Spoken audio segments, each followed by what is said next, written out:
Kaya naman itong sinasabi ng blood test, ito hindi rin natin maintindihan ito. Bakit ka magkaka-blood test 2 araw bago yung fight?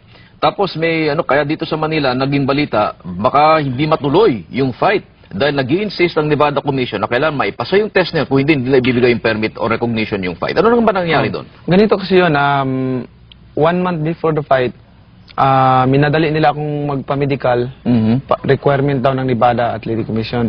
So, dahil kailangan daw ng Nevada Athletic Commission na makuha yung yung requirement sa yung medical.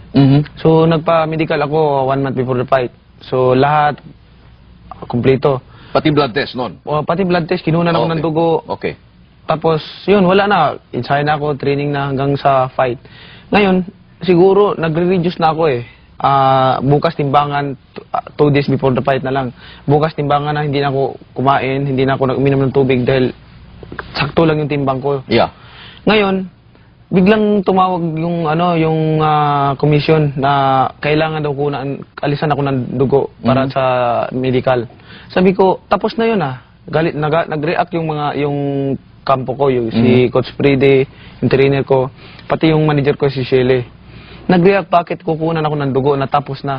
Ang sabi ng doktor daw, ng namin, nawala daw yung record ko. Nawala? Nawala yung record ko. So, una-una, kaninong kasalanan yan? Nung ospital, isa sa mga manager mo, isa sa mga tao mo, dahil hindi nila pinalo up yun, hindi na-verify na talaga nakasubmit na? Yun nga bakit walang record yung Nevada Athletic Commission na inapuran nila ako nung 1 month before the fight dahil kailangan din nila ng record, medical record. Well, talaga mahirap paliwanag yun. At saka bakit 2 days before the fight, saka pa nila sinabi? Pero dating din sa Manila, yung mga tao mo, nagsisisihan sila. Nagtuturuan, dapat ikaw nag-check nito, dapat ganun-ganun. Alam mo, may nakausap nga akong doktor na sa ibang hospital. Sabi niya, imposibleng mawala yung record ko na nasa computer yon. Imposible na yung mawala yung record ko. So, hindi naman kayo naghanap kung sino may kasalanan nun, parang ganon. Sa tingin niyo talagang hospital ang may kasalanan? Hospital may kasalanan, pero hindi na namin kung kasi wala nang oras, wala nang panahon 2 araw na lang bago ang fight eh. Yeah. So hindi na namin kumbaga sa parang malaki ang duda ko ron na parang may doon taktik din nila yun na maniobra yun. Tapos alam niyo pagkatapos nung ginunan ako ng dugo, nahilo ako after 30 minutes, nahilo ako, sumakit yung bato ko. Ang ginawa ko, gusto kong kasi ang sabi ng doktor, pagkatapos ng kuha ng dugo sa niya, uminom ka ng maraming tubig. Hindi ako makainom ng tubig ngayon, hindi ako makakain.